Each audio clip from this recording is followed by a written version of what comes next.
Over 80% of the world's energy needs are provided by coal, oil, and gas. Although technologies to extract fossil fuels may have changed over the decades, the core products themselves have never been challenged until now.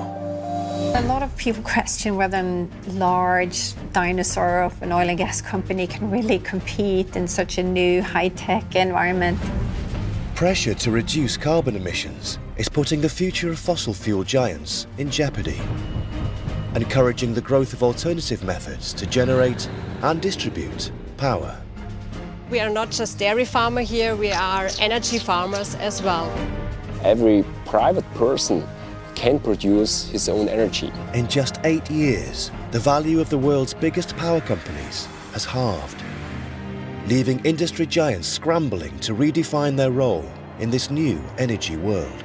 When I started my career, we were a monopoly. It's always technology that truly disrupts things.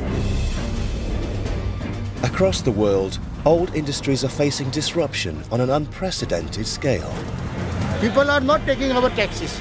The pressure to adapt has never been greater. It is always survival of the fittest. That's capitalism. Because where there's threat, there's also opportunity.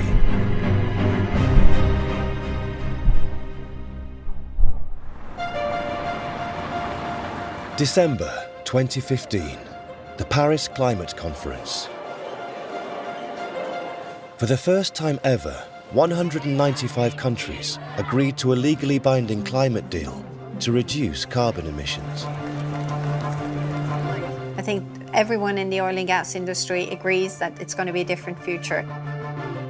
This $5 trillion industry may be facing a seismic shift, but that doesn't mean it's ready to ditch the dirty fossil fuels that made it rich. Instead, many companies are banking on new methods to clean up an old process. Norwegian oil and gas giant Statoil struck it rich in the North Sea in the late 1960s. Over 4 decades later, at its Sleipner gas rig, the company is attempting to make fossil fuel production cleaner. We have an ambition to become the most carbon efficient oil and gas producer in the world. The world will look for companies like ourselves that take a proactive stand on this and deliver oil and gas to the world, but doing it in a sustainable manner. Statoil's business still relies on the harmful burning of fossil fuels by its customers. But at least the company is trying to reduce its own carbon footprint. It's transformed some of its offshore rigs with technology that enables engineers to separate the carbon dioxide and pump it underground. Statoil's Sleipner gas rig is the world's first offshore carbon capture storage plant.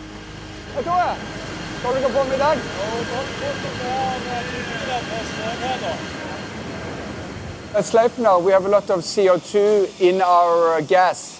So we need to capture that, strip it out of the gas stream before we can export the gas. In here, you will have a continuous stream of captured CO2 going down through this well into the subsurface about 1,000 meters below us. And then we store the CO2 in the subsurface forever and ever.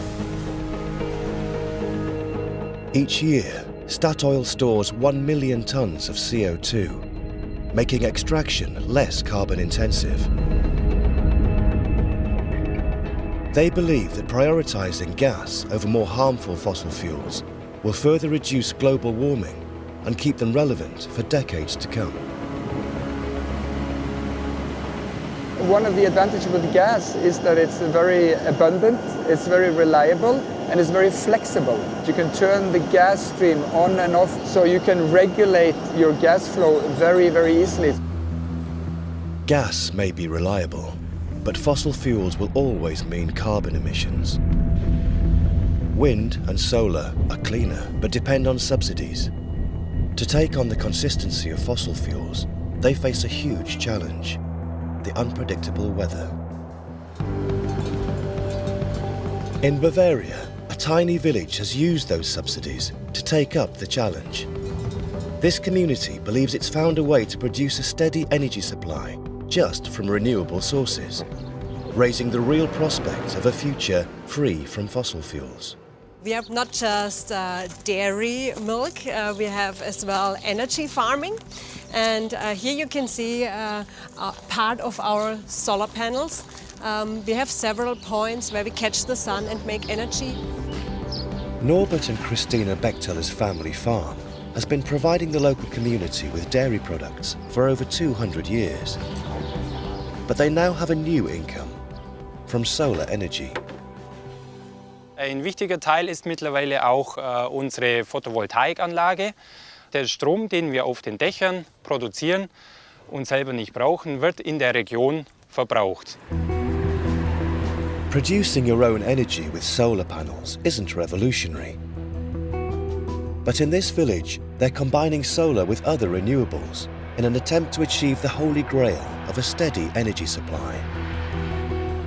And they're prepared to use anything to do it. The cows always produce manure.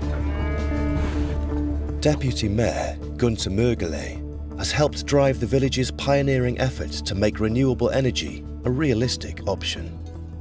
We can prove that we always have more than 100% of energy, even if there is no wind and no sun at all.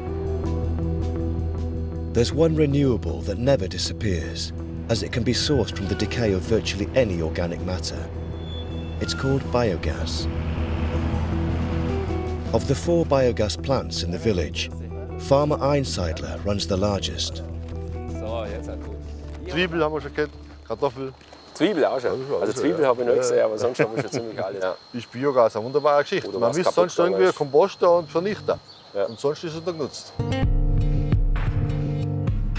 Combining these different sources has been so successful, the village now generates 5 times more energy than it needs.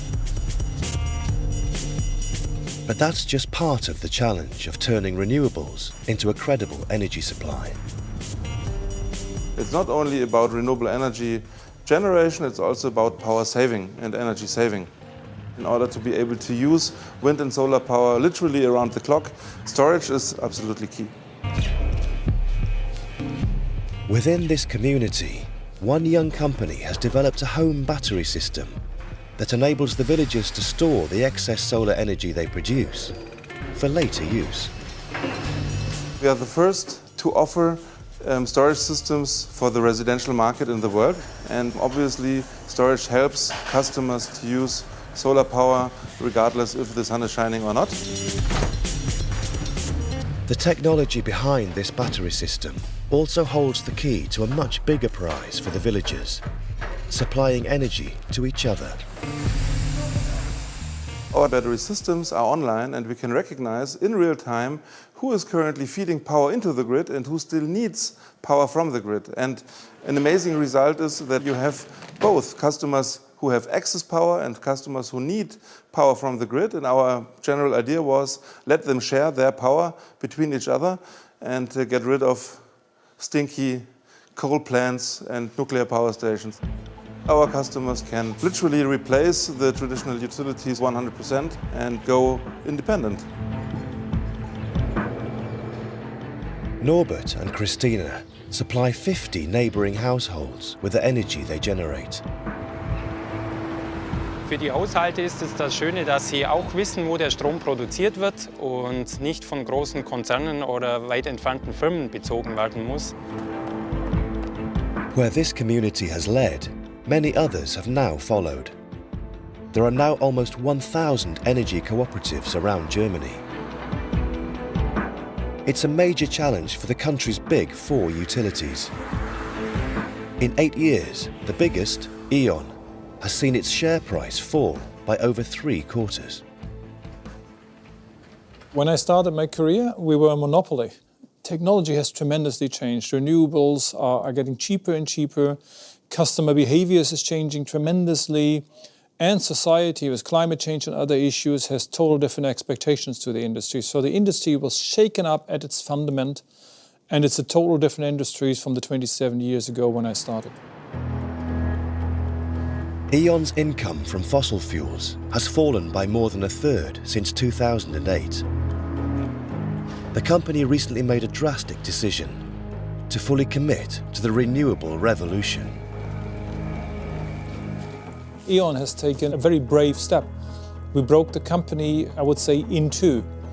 All the commodity businesses, the traditional fossil power plants, all those businesses, we spin off into a company called Uniper, and we are remaining with the renewables. E.ON plans to spin off the majority share of its fossil fuel assets by the end of 2016 and scale up its investment in wind and solar. But rather than focus on just generating renewable power, E.ON is sensing its real opportunity lies in managing this diverse new supply on an industrial scale. This green society needs to be managed. Here you need to manage millions of feed-in and consumption sites. You will have sharing economies in between. You will have under and over consumption at times. This management equation, big data mining, technical competence, is obviously something this world needs, and E.ON will strive for being a capable partner in that. To secure its place in this new decentralized energy world, this former monopoly is taking steps that would have been unthinkable just a decade ago. We are open for any kind of partnerships, with any partner, with any customer. And yes, this is also a new attitude. We don't need to control the world. E.ON's partnerships have produced a raft of renewable energy projects.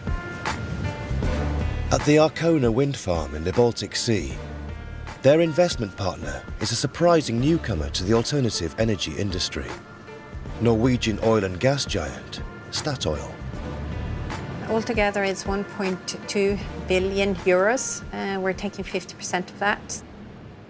We're talking real money here. It's not just branding or greenwashing. We expect tremendous growth with wind in particular. And you know, if you're a business person, you want to take advantage of those growth opportunities and be part of it. Statoil, like E.ON, is positioning itself to take advantage of the energy industry's new horizons.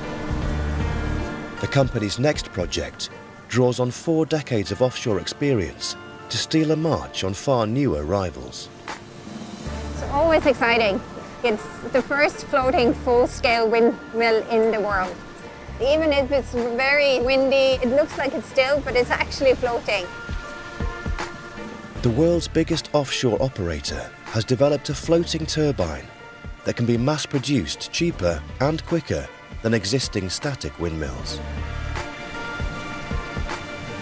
I think it actually makes some sense that it was an oil and gas company that came up with this, because we are reusing a lot of technology from the oil and gas sector.